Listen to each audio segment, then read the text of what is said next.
Hello साथियों, नमस्कार, जोहार, आदाब, सत श्री अकाल। एग्जाम फाइटर नंबर पर आप सभी का स्वागत है, ग्रांट वेलकम है। तो साथियों, आप सभी के डिमांड पर ये वीडियो आपके डिमांड पर है। बिहार में अभी हम लोग परमानेंट वैकेंसी का वेट कर रहे थे और परमानेंट के साथ साथ हमने ये कहा था, सबसे पहले हमने इसकी आवाज उठाई थी आप सभी के लिए कि गेस्ट फैकल्टी की वैकेंसी आने वाली है, क्योंकि मुझे पहले से ही भनक लग गई थी सिर्कार जिस रास्ते पे जा रही है परमानेंट वैकेंसी इतनी जल्दी हो नहीं पाएगी। इसलिए हमने आज से 6 महीने पहले, याद कीजिए वहां वीडियो, 6 मंथ बिफोर ही हमने बता दिया था कि बिहार में जब तक परमानेंट वैकेंसी नहीं आएगी, ठीक है, तब तक गेस्ट फैकल्टी की भर्ती होगी। और बिल्कुल सही भी हुई, अलग अलग यूनिवर्सिटीज वैकेंसी आ भी रही थी और हमने ये भी कहा किस प्रकार सिलेक्शन प्रोसेस रहेगा। तो इसीलिए बच्चों का बार बार व्हाट्सएप पे रिक्वेस्ट है, या हम कोई दूसरा वीडियो बना रहे हैं उसमें भी देखिएगा, बिहार के जो बच्चे वो सीधे कमेंट करें, सर बिहार के गेस्ट फैकल्टी के बारे में आप बताइए कुछ, क्योंकि राज्यपाल का एक नया आदेश आया है। आज इसी आदेश के रिगार्डिंग बात करेंगे, क्या गेस्ट वैकेंसी आएगी या परमानेंट की, यानी कॉन्ट्रेक्चुअल आएगी या परमानेंट वैकेंसी आएगी, कौन सी वैकेंसी पहले आएगी और बैट का क्या होगा, है ना, बैट का क्या होगा, बैट का चर्चा ही नहीं हो रहा सर, ठीक है। और बड़ा बदलाव होने वाला है, नियुक्ति प्रक्रिया में बड़ा बदलाव हो रहा है, कब आएगा नोटिफिकेशन, पूरी जानकारी आपको इस वीडियो में मिलेगी, ठीक है। तो आप जितने भी आपके सवाल थे, सारे सवाल का भी आपको जवाब मिलने वाला है। जो भी आप व्हाट्सएप पे कमेंट कर रहे थे या फिर हमारे वीडियोस पे कर रहे थे, उससे अच्छा है कि आप इस वीडियोस को देखिएगा, आपको सारा जवाब मिल जाएगा। तो चलिए, जिसको लेकर सबसे ज्यादा अभी जो चर्चा है ना, उसी लेटर्स को आपके सामने रखने वाले हैं, ठीक है। ये ऑफिशियल लेटर है आपके लिए, यही ऑफिशियल लेटर है ना।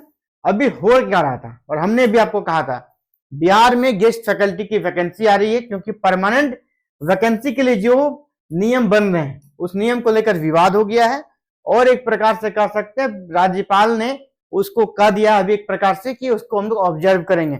अदर स्टेट का जो नॉर्म्स है उसका स्टडी होगा, एक कमेटी बनेगी, उसके बाद नियम को अप्लाई किया जाएगा, यानी वो समय लग, कम से कम 6 मंथ तो श्योर लगना ही लगना है उसमें। इसीलिए अभी नए डिग्री कॉलेज बने हैं, तो आखिर पढ़ाई कैसे होगी, सबसे ज्यादा जरूरी है टीचर्स। और टीचर्स कहा गया था कि जो पुराने टीचर्स हैं उसको वहां डिपुटेशन किया जाएगा, लेकिन डिपुटेशन से फिर वहां समस्या हो जाएगी, जो उसका मूल संस्थान है वहां पे भी कमी होगी, क्योंकि ओवरऑल देखा जाए तो टीचर के पोस्ट काफी ज्यादा वैकेंट है, तो वहां रिक्त हो जाएगा और यहाँ आ जाएंगे। और दूसरी बात, वो फिर आना भी नहीं चाह रहे हैं, वो लोग भी आनाकानी कर रहे थे, ये भी न्यूज को हमने बताया था आपको। देखिए ये लेटर क्या है, गवर्नर सेक्रेटरिएट बिहार, बिहार लोक भवन पटना से ये लेटर है। फ्रॉम कौन लिख रहे हैं, श्री संजय कुमार जो आईएएस है, एडिशनल सेक्रेटरी है बिहार लोक भवन पटना के। किसको लिख रहे हैं, the vice chancellor all universities of Bihar, Bihar के सभी वाइस चांसलर को लेटर लिखा गया, सभी यूनिवर्सिटी के, ठीक है। सब्जेक्ट क्या है, advisory regarding engagement of guest faculties for newly sanction degree colleges, यानी ये साफ साफ स्पष्ट है, ये क्लियर है सब्जेक्ट में ही कि आने वाला समय में भर्ती जो आएगी परमानेंट अभी नहीं आएगी, क्योंकि वो चला गया है प्रोसेस में, नई प्रक्रिया अभी कह सकते हैं वो एक प्रकार से स्टडी के मोड में चला गया, उस पर रिव्यू होने आए हैं, ठीक है। तो अदर स्टेट में जाना है, कमेटी बनना भी कुछ बना नहीं है, यानी फिलहाल जो 211 नए डिग्री कॉलेज बने हैं उसमें क्या होगा बहाली, तो गेस्ट फैकल्टी की बहाली होगी, इंगेजमेंट जो होगा गेस्ट फैकल्टी का, इसी के माध्यम से ये कॉलेज अभी रन करने वाले हैं। इसी के लिए ये एडवाइजरी से जुड़ा हुआ ये लेटर है। आगे क्या लिखे हैं, मैडम सर, ठीक है, क्या है सब्जेक्ट मैटर, अब उस पे आते हैं। यहाँ पे चलिए मेन सब्जेक्ट मैटर पे आते हैं। लेटेस्ट के नीचे जब बढ़िएगा तो पूरा डिटेल यहाँ स्पष्ट कर दिया है। एक चीज क्लियर हो गया कि क्या आने वाली वैकेंसी, गेस्ट फैकल्टी की वैकेंसी आएगी, परमानेंट वैकेंसी बिहार में भी नहीं आएगी। In the light of recent discussions held with department of higher education government of Bihar, it has been decided that considering the need for timely operationalization of the newly sanctioned 211 degree colleges, a special procedure shall be devised to recruit suitable non-regular guest faculty in mission mode। यानी कहा जा रहा है कि अभी हाल में जो कि उच्च एवं तकनीकी शिक्षा विभाग का यानी हायर एजुकेशन का जो मीटिंग हुआ था हायर एजुकेशन, उच्च तकनीकी नहीं है, वो तो झारखंड के कॉन्टेक्स्ट में वो नाम है, यहाँ पे क्या है, सिर्फ हायर एजुकेशन जो बिहार में भी नया बना है, इसका एक मीटिंग हुआ था। उच्च शिक्षा के जो मंत्री हैं वो भी इस मीटिंग में थे, सभी यूनिवर्सिटी के वाइस चांसलर थे, गवर्नर थे, और इस मीटिंग में डिसाइड क्या हुआ कि अभी हम लोग जो नए कॉलेजेस बने हैं, सैंक्शन हुए 211, इसमें अभी जो नए कॉलेज बने हैं इसके लिए हम लोग क्या करेंगे, special procedure shall be devised, यानी हम लोग नया प्रोसेस करेंगे, स्पेशल, कुछ अलग जो चल रहा था वो नहीं चलेगा, कुछ स्पेशल प्रोसेस ये लोग अभी स्टडी कर रहे हैं, उसको अध्ययन कर रहे हैं और उसको लागू करेंगे, वो अंडर प्रोसेस है, ठीक है। The modalities of this procedure are presently under consideration the departmental level, यानी डिपार्टमेंट लेवल पे उस पर कंसिडरेशन चल रहा है, बातचीत चल रही है, क्या हमारी नियुक्ति प्रक्रिया रहेगी, किसके लिए, गेस्ट फैकल्टी के लिए। ये नियुक्ति प्रक्रिया परमानेंट के लिए बात नहीं हो रही है, ये किसके लिए हो रही है, गेस्ट फैकल्टी के लिए, यानी गेस्ट फैकल्टी की नियुक्ति होगी। इसके लिए नियुक्ति प्रक्रिया क्या रहेगी, हमने आपको जो नियुक्ति प्रक्रिया बताई थी वो कौन सी बताई थी, यूजीसी रेगुलेशन 2018। तो ये कंप्लीटली यूजीसी का जो रेगुलेशन 2018 है ना, उसको ये फुलफिल नहीं करेंगे, इस चीज को भी आप जान लीजिए। उसमें कुछ ये बदलाव करेंगे, राज्य सरकार को बदलाव करने का राइट रहता है, तो वो कुछ इसमें बदलाव करेंगे ताकि सबको फायदा हो। लेकिन हाँ, दूसरा ये भी बता रहा हूं कि एग्जाम भी नहीं होने वाला है, क्योंकि गेस्ट फैकल्टी की बहाली में कहीं भी एग्जाम नहीं होता। आप किसी भी स्टेट में देखा होगा आपने, एग्जाम नहीं होता है, ये इंटरव्यू ही होगा।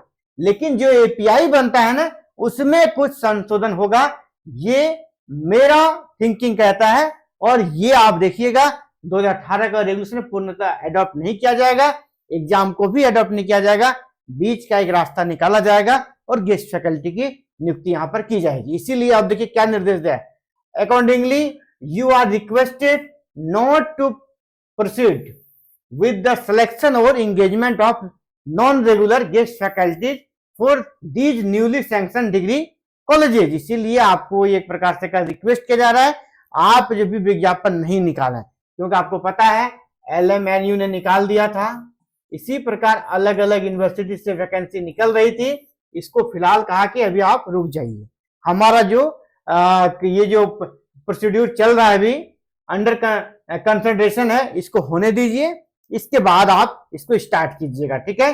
जब तक कि अगला फर्दर इंस्ट्रक्शन नहीं आता है, अभी आप लोग को नियुक्ति प्रक्रिया नहीं करना है।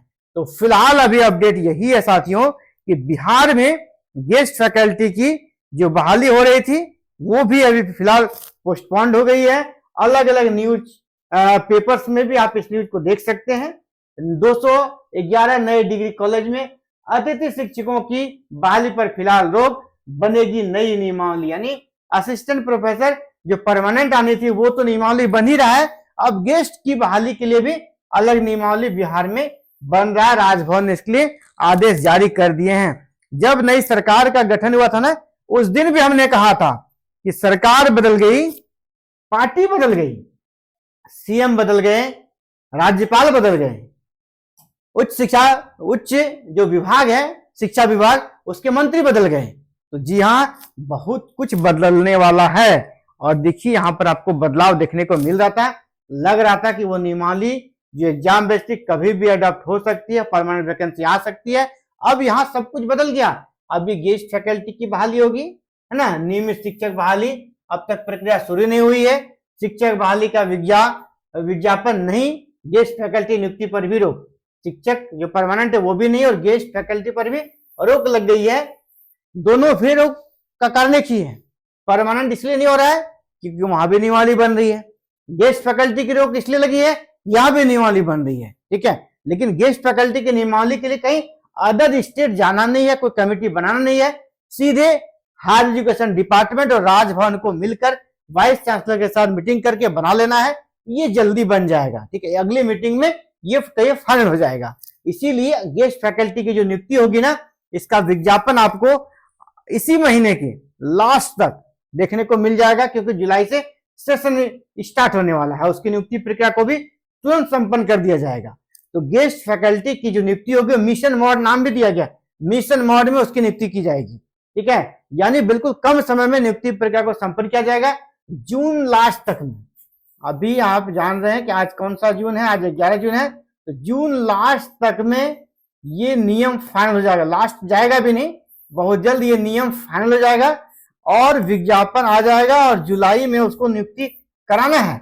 हर हाल में जुलाई तक सभी यूनिवर्सिटी से रिक्रूटमेंट आ जाएगी गेस्ट फैकल्टी की। परमानेंट में लेट होगा, तो गेस्ट फैकल्टी की नियुक्ति में आपको ये बता दें कि एपीआई जो यूजीसी का रेगुलेशन 2018 है, एपीआई बेस्ड नियुक्ति के ज्यादा चांसेस हैं, एपीआई बेस्ड ही होगा, लेकिन पूर्णतः रेगुलेशन 2018 को नहीं अपनाया जाएगा, तो एपीआई बेस्ड ही यहाँ पर आपका सिलेक्शन के चांसेस ज्यादा है। एग्जाम तो बिल्कुल नहीं होना है एपीआई बेस्ड। एपीआई में हो सकता है पीएचडी का कुछ नंबर घटा दे, है ना, नेट का कुछ नंबर बढ़ा दे, जैसे कि झारखंड में किया गया है, वो भी हो सकता है, पब्लिकेशन का कुछ नंबर बढ़ा दे, तो ये इस प्रकार कुछ चेंजेस कर सकती है, ठीक है। या तो फिर जो फेक एक्सपीरियंस सर्टिफिकेट आ रहा है उसको रोकने के लिए कुछ नए नियम्स बना दे कि हमको पे स्लिप चाहिए, विज्ञापन की कॉपी चाहिए, जब पहला सैलरी मिला तब का स्लिप चाहिए और लास्ट सैलरी का स्लिप चाहिए, और इसके बाद बैंक स्टेटमेंट चाहिए। ये सब करने से क्या होगा, फेक जो एक्सपीरियंस सर्टिफिकेट था उस पर रोक लगेगी। इस प्रकार की कुछ चीजें यहाँ पर लागू हो सकती है। बाद बाकी आने वाला जो 10 दिन है काफी इंपॉर्टेंट, वेट कीजिएगा। और हाँ, आपके हाथ में क्या है, आप पीजी पास हैं, ग्रेजुएशन पास हैं, वो आप कर चुके हैं, नेट है वो भी आप कर चुके हैं, उसमें कुछ चेंजेस नहीं होगा, जेआरएफ है या फिर पीएचडी है, जो हो गया चेंजेस नहीं होगा। एक जगह आप नंबर बढ़ा सकते हैं गेस्ट फैकल्टी में सिलेक्शन पाने के लिए, और वो क्या है गेस्ट फैकल्टी में सिलेक्शन पाने के लिए जहां पर आप नंबर बढ़ा सकते हैं, वो मैं आपको बताने वाला हूं। वो है आपका पब्लिकेशन। आप पब्लिकेशन में नंबर बढ़ा सकते हैं, और पब्लिकेशन में बिहार में आपको 10 नंबर मिलेगा, ठीक है। पब्लिकेशन में बिहार में कितना नंबर है, 10 नंबर। ये 10 नंबर आप बढ़ा सकते हैं पब्लिकेशन से। ये 10 नंबर आपको मिलता है। कितने आर्टिकल चाहिए, 5 आर्टिकल चाहिए, एक आर्टिकल पे 2 नंबर है तो आपको 10 नंबर मिलेगा। तो आप रिसर्च पेपर या आर्टिकल जो समझिए, ये 5 रिसर्च पेपर चाहिए, ठीक है, 5 रिसर्च पेपर चाहिए, रिसर्च पेपर 5 चाहिए। ये आप करा के जल्दी से रख लीजिए। एक महीने अगर आप ध्यान देंगे तो कम से कम 2 से 3 आर्टिकल आप रेडी कर सकते हैं रिसर्च पेपर का, ठीक है। ये आप कर लीजिए 5 रिसर्च पेपर या आर्टिकल। कभी कभी बच्चे पूछते हैं आर्टिकल अलग है क्या, रिसर्च पेपर अलग है क्या, नहीं, दोनों एक ही होता है, रिसर्च पेपर या आर्टिकल दोनों एक ही है। तो आप ये करा के रख लीजिए, ये आपके हैंड में है। अगर आपको रिसर्च पेपर में लिखने में कहीं कोई डाउट्स है, किस प्रकार लिखे, कोई दिक्कत आ रही है, तो हमारे टीम से आप बात कर लीजिएगा, वो आपको गाइडलाइन देंगे। इस नंबर पे कॉल कीजिएगा, तो आपको किस प्रकार रिसर्च पेपर लिखा जाता है, ठीक है, वो आपको बताने का कार्य करेंगे, गाइडलाइन करेंगे किस प्रकार आपको लिखना है। तो ये नंबर है, इस नंबर पे कॉल कर लीजिएगा, तो रिसर्च पेपर में आपको जरूरी मदद मिल जाएगी और आप रिसर्च पेपर लिख पाएंगे। और प्रयास कीजिए कि एक महीने में कम से कम 2 से 3 पेपर तो लिख ही लें, तो क्योंकि आपके पास ज़्यादा समय नहीं है। इस 10 नंबर में अगर आप कम से कम 3 भी लिख लेते हैं तो आपको 6 नंबर भी मिलता है, तो आप काफी ज्यादा फाइट में आ जाएंगे। इतना प्रयास कीजिए, ये आपका नंबर बढ़ा सकता है। बाद बाकी दूसरा जो स्कोप है वो अपना पेपर का तैयारी अच्छा से कीजिए, ताकि इंटरव्यू में आपसे जो भी सवाल पूछे आप जवाब दे सके। 20 नंबर का लगभग इंटरव्यू भी होने वाला है। तो चलिए फिलहाल साथियों इस वीडियो में इतना ही, और ऐसे ही आगे के अपडेट को जानने के लिए चैनल को सब्सक्राइब कर लीजिएगा, बेल आइकन को प्रेस करके ऑल बटन को भी क्लिक कर लीजिएगा। और एक बात, हाँ, अदर स्टेट के जो बच्चे हैं बिहार के अलावे, वो भी पूछते सर हम अप्लाई कर सकते हैं कि नहीं। बिल्कुल अप्लाई कर सकते हैं, लेकिन आपको अनरिजर्व कैटेगरी में, यूआर कैटेगरी में अप्लाई करना होगा। आप भी अप्लाई कर सकते हैं, ठीक है। तो थैंक यू, आप सभी का हमसे जुड़ने के लिए बहुत बहुत आभार। जय हिंद, जय भारत, जय बिहार।